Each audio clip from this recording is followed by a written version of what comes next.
बिहार जो अभी तक पिछड़ा है, अभी तक विकासशील राज्य में भी नहीं आया, कहीं ना कहीं इसका बड़ा असर जातिवाद माना जाता है। तो क्या जातीय जनगणना उस जातिवाद के जहर को बढ़ा रही है या घटा रही है? कि जातिवाद एक बीमारी है, तो फिर जाति आधारित गणना करने से तो कहीं ना कहीं बेहतर है कि इंसान के रूप में गणना किया जाए। क्या भरोसा है एक नागरिक होने के नाते, आपको एक नेता होने के नाते मैं नहीं पूछ रहा हूँ, लेकिन एक आम नागरिक होने के नाते आपको क्या लगता है? देखिए, अगर इस रूप में कहिएगा तो जेपी मूवमेंट से उपज हुए जितने भी सत्ताधारी लोग हैं, जनगणना होना चाहिए। जातीय जनगणना में लगभग 500 करोड़ की खर्चा की बात सामने आ रही है। इससे बिहार को क्या लाभ मिल जाएगा? कान नाक एवं गला की समस्या से है परेशान तो डॉक्टर अभिषेक कुमार है बेहतर समाधान। ENT surgeon doctor Abhishek Kumar नई तकनीक से दे रहे हैं बेहतरीन सेवाएं। संपर्क करें दवाई वाला मेडिकल, डॉक्टर कौशल्या चौक से 10 मीटर पश्चिम, थावे रोड, गोपालगंज। नमस्कार, ग्राउंड जीरो से मैं मनीष ऋषि और कैमरा स्क्रीन पर जिन्हें आप देख रहे हैं डॉक्टर कमलदेव नारायण शुक्ल हैं। बसंतपुर विधानसभा से 2 बार विधानसभा के कांग्रेस के टिकट पर प्रत्याशी रहे हैं और सारण स्नातक से एमएलसी के उम्मीदवार भी रहे हैं। जातीय जनगणना चल रहा है, कांग्रेस के बड़े नेता हैं। सबसे पहले स्वागत है आपका।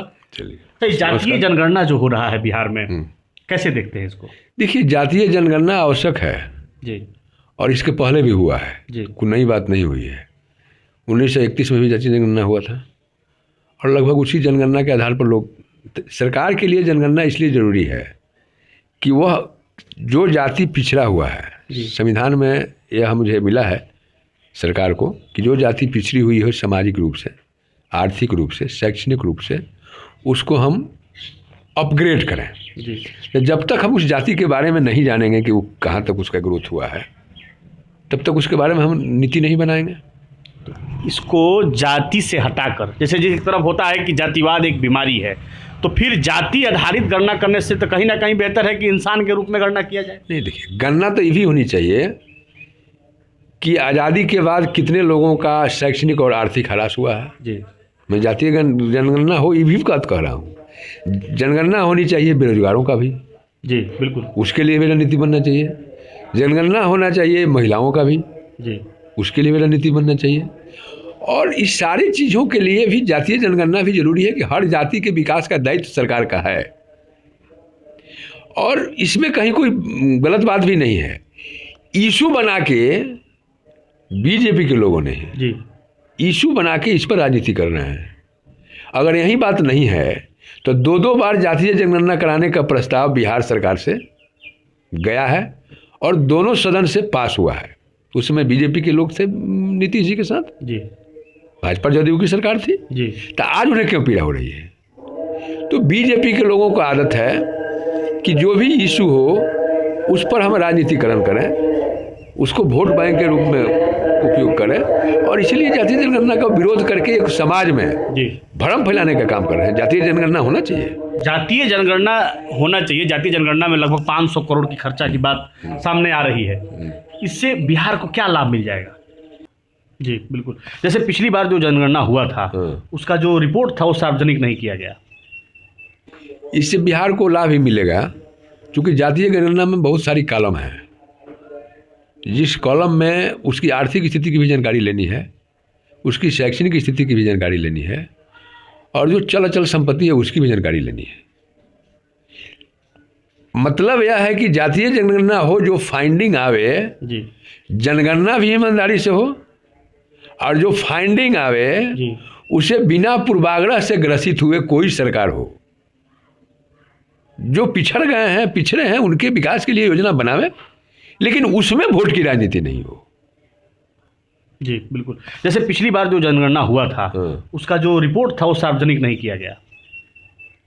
तो उस जनगणना का रिपोर्ट सार्वजनिक नहीं किया गया, इसके लिए तो एनडीए के लोग बताएंगे क्योंकि जनगणना उन्हीं के समय हुई थी। क्या तय है कि फिर रिपोर्ट होगा?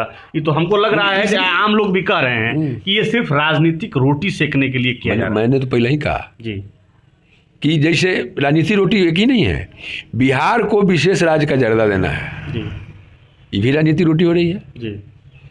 बीजेपी के लोगों जब सत्ता में यहाँ थे बिहार में, उस समय उन लोगों ने भी डिमांड किया था जी। लेकिन केवल डिमांड करके हम राजनीति करें, चाहे वो नीतीश जी हो चाहे कोई हो।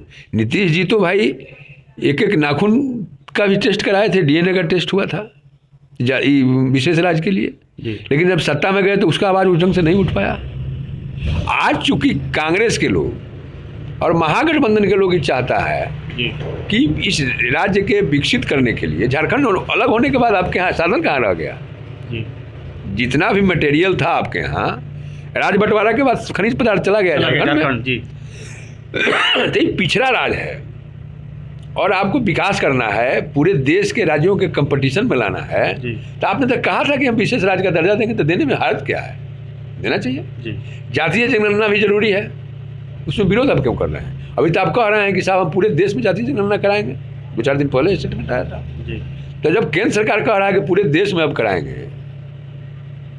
तो राज्य में भाजपा के लोगों को विरोध करने का बिहार जो अभी तक पिछड़ा है, अभी तक विकासशील राज्य में भी नहीं आया, कहीं ना कहीं इसका बड़ा असर जातिवाद माना जाता है। तो क्या जातीय जनगणना उस जातिवाद के जहर को बढ़ा रही है या घटा रही है?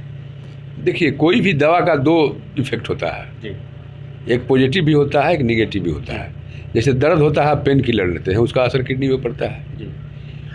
जो आपका आईटी डेवलपमेंट हुआ है वो देश के विकास के लिए है, लेकिन उसका भी साइड इफेक्ट है। आज साइबर क्राइम बढ़ा हुआ है। जो डिजिटलाइजेशन हुआ है वह भी लाभ के लिए है, लेकिन उसका भी साइड इफेक्ट है। ये तो डिपेंड करता है कि इम्प्लीमेंट करने वाला मशीनरी इस देश के प्रति, राज्य के प्रति कितना ईमानदार। क्या भरोसा है?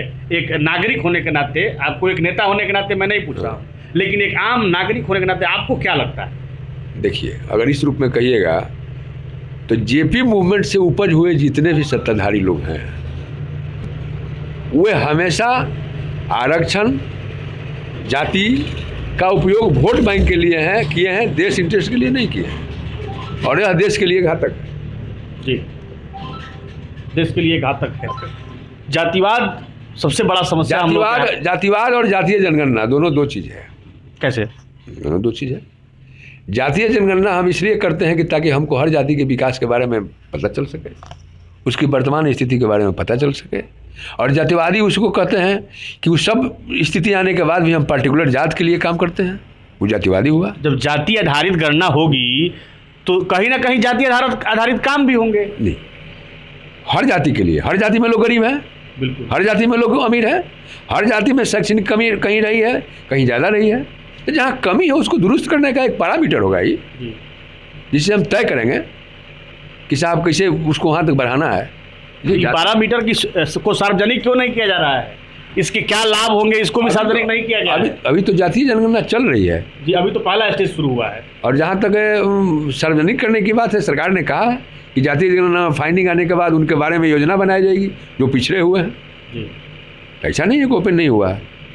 जो रिपोर्ट आएगा जिसमें जिस जाति के लोग ज़्यादा पिछड़े हुए हैं उनके विकास के लिए काम किया जाएगा, उनके लिए योजना बनाई जाएगी। तो जनगणना पर, जातीय जनगणना जो बिहार में हो रहा है, उस पर कांग्रेस नेता डॉक्टर कमलदेव नारायण शुक्ल जी से हमारी बात आप सुन रहे थे। बाकी आप अपने कमेंट में बताएं कि आपकी राय क्या है जातीय जनगणना को लेकर। कैमरामैन कमल के साथ मैं मनीष ऋषि, धन्यवाद।